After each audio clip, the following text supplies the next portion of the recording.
Olá pessoal, sou o seu professor de Física e continuando essa série de óptica geométrica, ou seja, depois de tudo que nós falamos sobre essas fontes de luz até este momento, agora nós temos plenas condições de estudar os seus meios de propagação, ou seja, os ambientes por onde se propaga a luz. Sendo assim, vamos falar um pouquinho a respeito dos meios ópticos, que são os ambientes por onde a luz se propaga. E nisso nós temos três tipos. O primeiro é chamado de meio transparente. Então, a gente vai ver que este meio transparente ele tem uma outra compreensão, além daquela clássica de que o meio transparente é aquilo em que você consegue enxergar as coisas com boa nitidez. Ou seja, aquilo que está além dele. Um exemplo seria o vidro de um carro, do qual você consegue enxergar os objetos, as coisas que estão dentro dele com a boa nitidez que está além do vidro, não é isso? E então, por que isso acontece? Vamos entender a respeito deste fenômeno.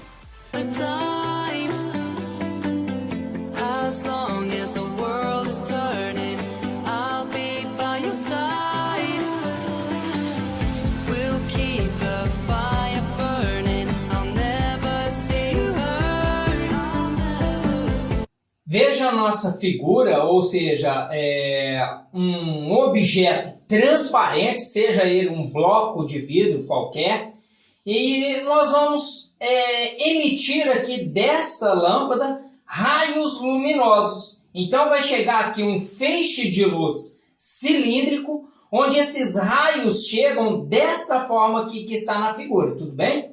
E se esses raios de luz se comporta desta maneira ao atravessar esse meio óptico, ele é considerado como um meio óptico transparente. Percebam que os raios de luz que chegam paralelos entre si, eles saem paralelos. Então, portanto, nessa situação, a gente tem um fenômeno desta forma, ou seja, a luz se comportando desta forma, com esta regularidade, nós vamos dizer que a propagação de luz nos meios transparentes pode se caracterizar com uma regularidade na sua propagação da luz. Ou seja, quando a luz, ao atravessar esse meio óptico, ela não se espalha em várias direções, mas sim eles saem paralelos um com o outro. O mesmo já não pode se dizer a respeito dos chamados translúcidos. Sabe aqueles vidros de foscos que são muito utilizados em banheiros ou em escritórios, né? Onde você vê o vulto da pessoa, seja no banheiro, tomando banho, ou no seu escritório, mas você não consegue enxergar com os detalhes dessas pessoas que estão do outro lado, mas você vê perfeitamente a forma da pessoa. E toda vez que você se depara com esse tipo de meio óptico do qual você não enxerga com nitidez do outro lado, ele é chamado de meios translúcidos. E o motivo de você não enxergar com boa nitidez as coisas que estão do outro lado é por causa que a fonte de luz, que neste caso nós temos essa lâmpada, que é a nossa fonte, ela não atravessa com a mesma regularidade que no meio transparente. Sendo assim, quando os raios de luz entram nesse meio óptico translúcido, a luz segue direções quaisquer, de tal forma que ela não atravessa todos os raios com as mesmas regularidades. Ou seja, eles não mantêm sua regularidade em sua propagação. E como acontece nos meios transparentes, completamente diferente, certo? E é por esse motivo que nesse tipo de lente nós temos as irregularidades na propagação dos raios luminosos quando a luz passa por esse meio óptico, certo? Sendo assim, nesse tipo de propagação, nós percebemos aqui, ó, que não terá uma boa nitidez, de tal forma que podemos dizer que a sua nitidez aqui ela é parcial. Por que parcial, Márcio? Porque eu consigo ver que tem outra pessoa do outro lado, mas não consigo identificar com propriedade quem seria a pessoa, certo? Vamos se dizer nestes termos. Agora vamos falar do terceiro meio óptico, que é o opaco. Sendo assim, um meio opaco, você não consegue enxergar aquilo que está do outro lado, não é isso? Ou seja, ele bloqueia a passagem dessa luz, sendo refletida ou absorvida. Então, vejam que a causa disso, que quando a luz chega a essa parede, ele vai absorver, do qual eu acabei de falar, essa luz, e vai refletir uma parte dela. Então, se eu tomar como exemplo essa parede, onde nós temos aqui os raios luminosos, que estão incidindo, e esses raios, eles são refletidos, e outras são absorvidos, certo? E não chegando esses raios luminosos aos nossos olhos para conseguirmos enxergar. Porque para que você possa enxergar alguma coisa seja visto, vamos se dizer assim, os raios luminosos precisam chegar aos nossos olhos. É necessário que essa luz chegue a algum objeto, coisa, que sofra uma reflexão, onde essa luz retorne aos nossos olhos. Então, como a luz não chega a esse carinha que está do outro lado, ele não será visto.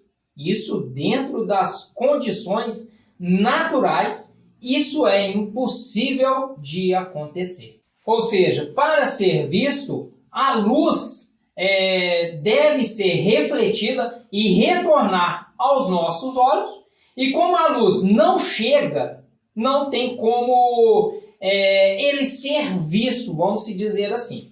Agora, veja a figura, nós temos 6 feixes de luzes luminosos, com 2 deles são absorvidos, aquecendo o objeto, e o outro raio de luz que é refletido, ou seja, nenhum desses carinhas aqui passa para o outro lado, e consequentemente, no meio opaco, a luz é absorvida ou refletida, e não há nitidez alguma.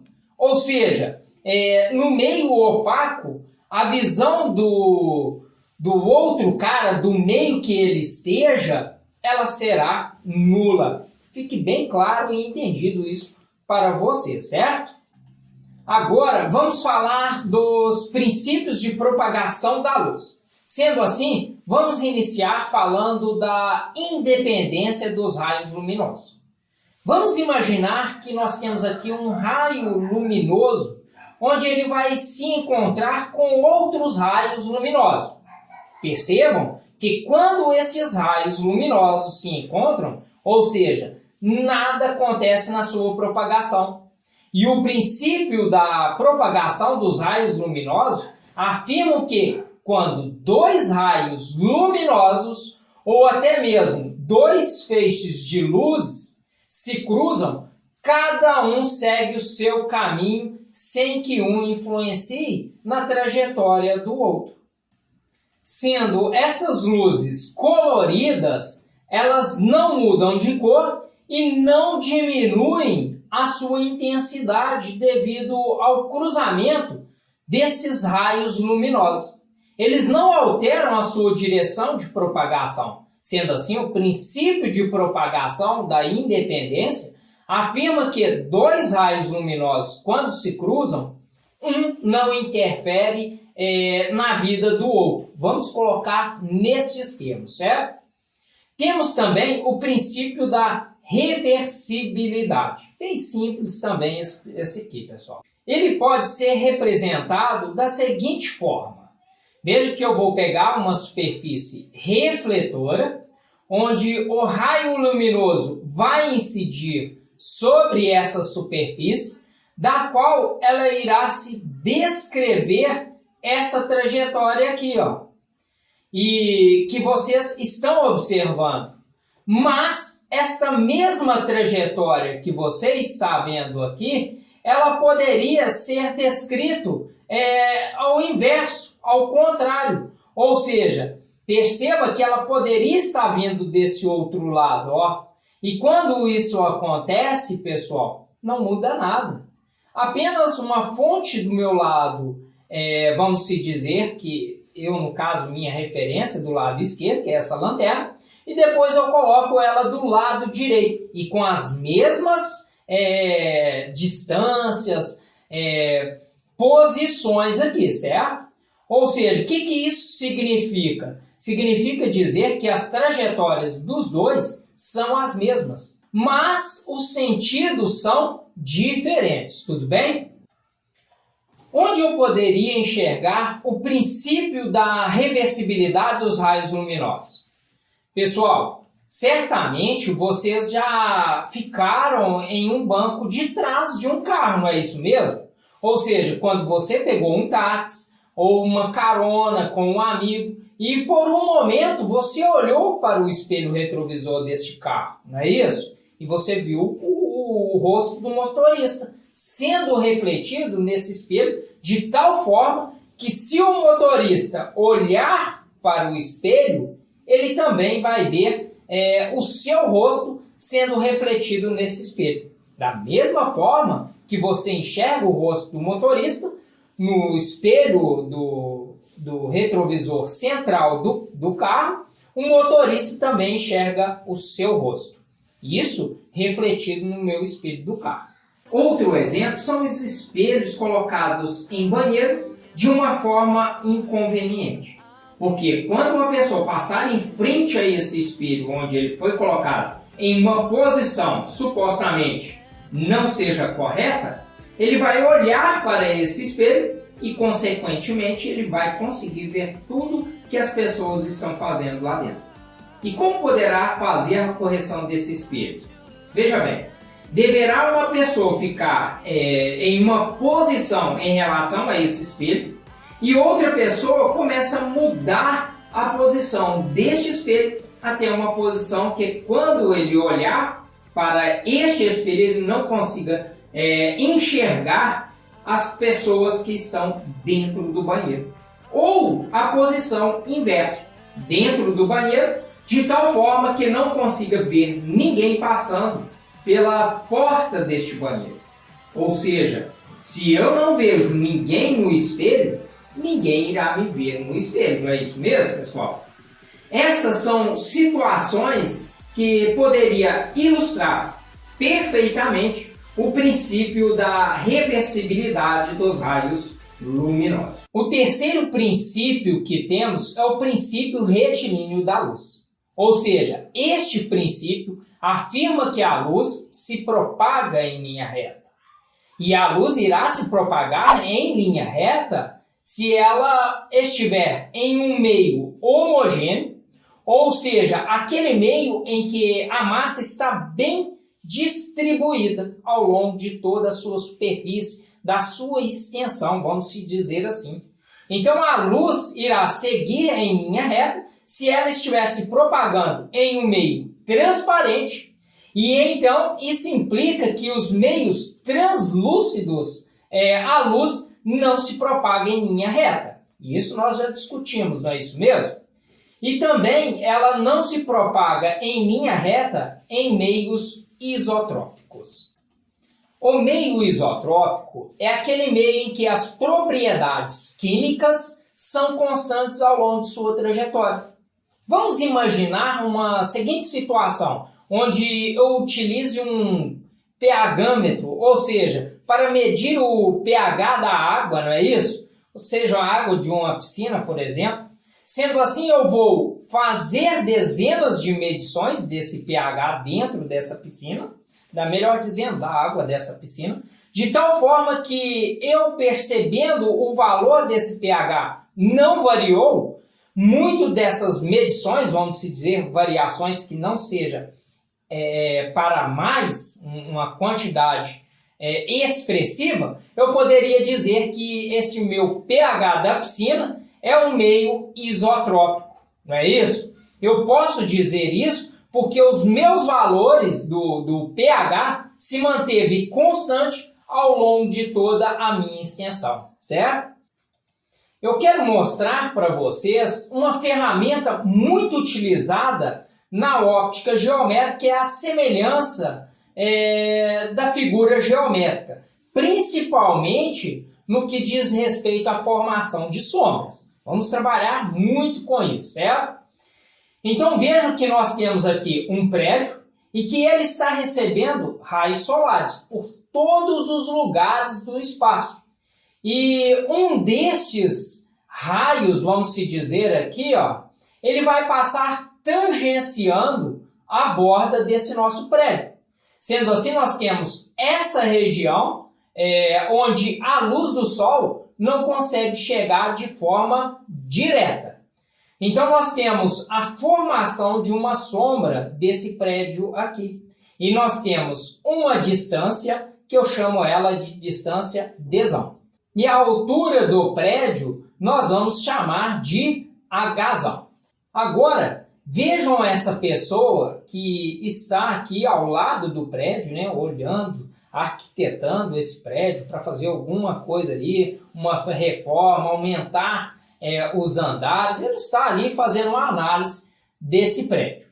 Bom, então vejam que ele também tem uma determinada altura que eu vou chamar de Hzinho, certo?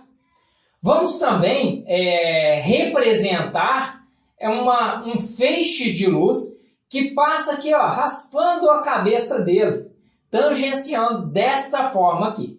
Então nós temos uma região que não é iluminada, que é essa região que é a sombra que ele está projetando, de tal forma que nós vamos representar por Dzinho, certo?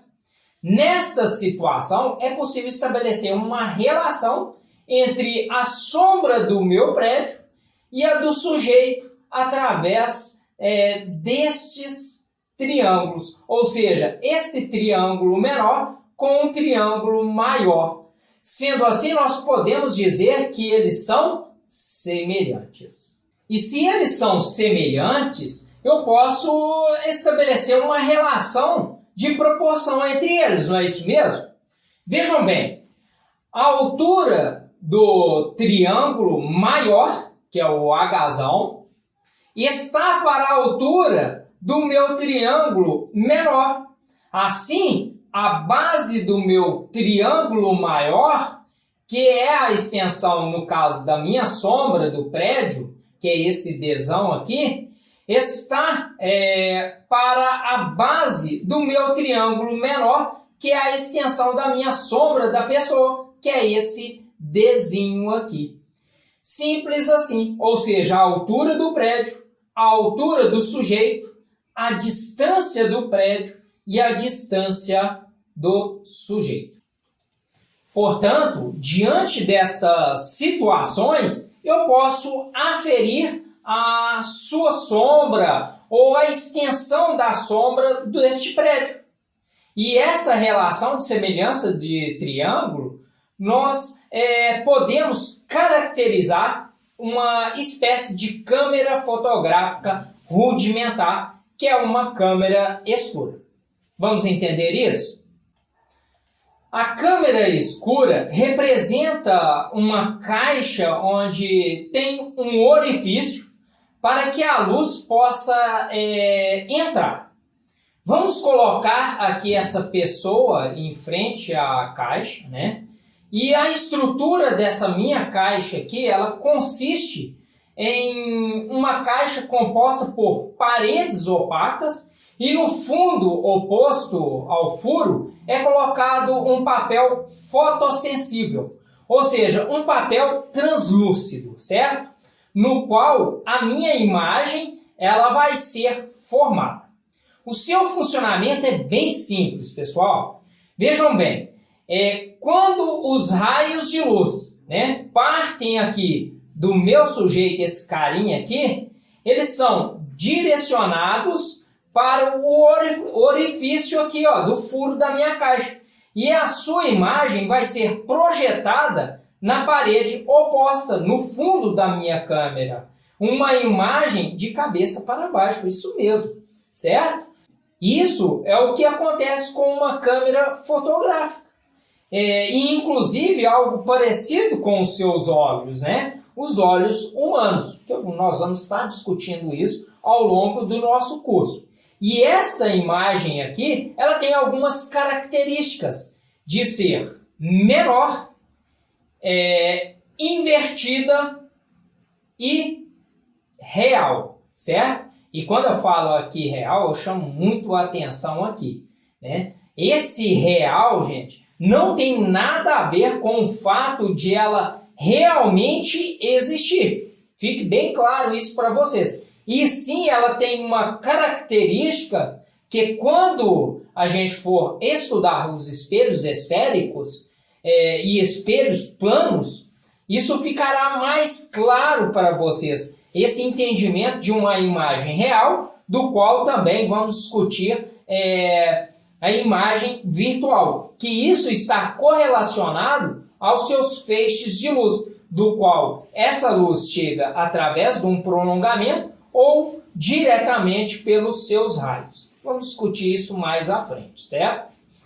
Então, o que é necessário vocês entenderem é que é uma imagem menor, que é bem claro isso para vocês, de cabeça para baixo e real. Agora vamos caracterizar a forma de como se dá essa imagem. Pois bem, aqui nós temos o sujeito, do qual eu vou representar sua altura por Hzão, e esta é a imagem projetada no fundo da minha câmera, que também tem uma determinada altura, que nós vamos representar por Hzinho. Ou seja, HI e HO. O que significa isso, Márcio? A altura do objeto, que é no caso o sujeito, e a altura da imagem, da qual é formada aqui, certo? Veja que usei somente 2 raios de luz que partem de suas bordas, não é isso? E como a imagem é formada no fundo dessa caixa, essa pessoa está a uma distância dessa caixa, da qual nós vamos representar por DO, que implica ser a distância do objeto, que no caso é o meu sujeito, e nós temos a distância do orifício até a minha caixa, que é a minha distância que a imagem é formada. O nosso objetivo aqui é relacionar todos através de uma semelhança de triângulo. Portanto, este triângulo aqui é semelhante a esse outro triângulo. Se esses triângulos são semelhantes, eu posso estabelecer uma relação de proporcionalidade entre eles.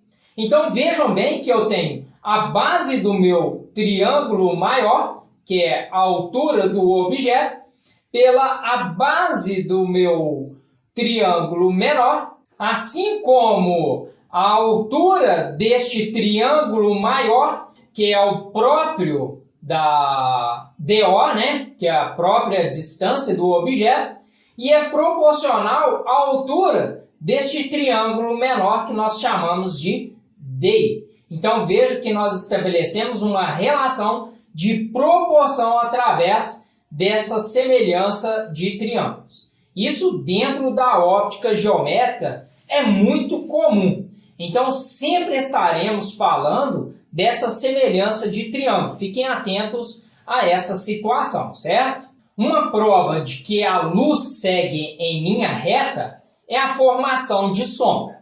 Então vejam aqui, ó, nós vamos usar como exemplo, né? Conceituamos anteriormente em nossas aulas, nós temos uma lanterna que é uma fonte de luz pontual. E ela vai estar iluminando essa nossa esfera aqui, ó. E atrás dela, dessa esfera, nós temos um anteparo, ou seja, uma tela de projeção, certo? Vamos representar os raios de luz que saem da minha lanterna, onde ela passa pela esfera e chega até essa tela projetora. Sendo assim, nós temos essa região que será diretamente aqui nos lados iluminadas e esta outra região que não chega à luz, que ela é bloqueada. E é exatamente isso que nós chamamos de sombra. Simples, simples, simples, certo? E isso acontece justamente porque essa lanterna, ela atuou como uma fonte pontual, fique claro isso, né? Uma fonte pontual de luz, e teve esse bloqueio do qual a luz bloqueou essa parte e as demais em volta não. A luz passou. Por quê? A luz se espalha em várias direções, são vários feixes de luz, melhor dizendo, milhares de feixes de luz, certo? Agora vamos substituir essa nossa fonte pontual, ou seja, essa nossa lanterna, por uma fonte extensa, que no meu caso, nós vamos utilizar aqui uma lâmpada, certo? Então vejam que essa é uma fonte extensa. Vamos representar os raios de luz saindo dessa lâmpada e passando pelas bordas da minha esfera, de tal forma que a luz não vai chegar de forma direta. Sendo assim, nós temos essa parte que será a nossa sombra, certo? Ou seja, é a região onde a luz não consegue chegar de forma, que eu estou afirmando para vocês, é direta, pessoal. Porém, haverá essas duas regiões aqui, ó, onde a luz consegue chegar de forma, vamos se dizer, parcial. E essa região aqui será escura, mas não tanto quanto a minha sombra. Pois esta região de luz que chega de forma parcial é o que nós chamamos de penumbra, certo? Podemos entender que a penumbra seria uma sombra fraquinha, simples assim. Portanto, a penumbra é formada quando uma fonte em questão ela seja extensa. Espero que tenham gostado dessa aula. Se gostou, não esqueça de deixar o seu like. Te espero para a próxima aula. O meu muito obrigado e fique com Deus.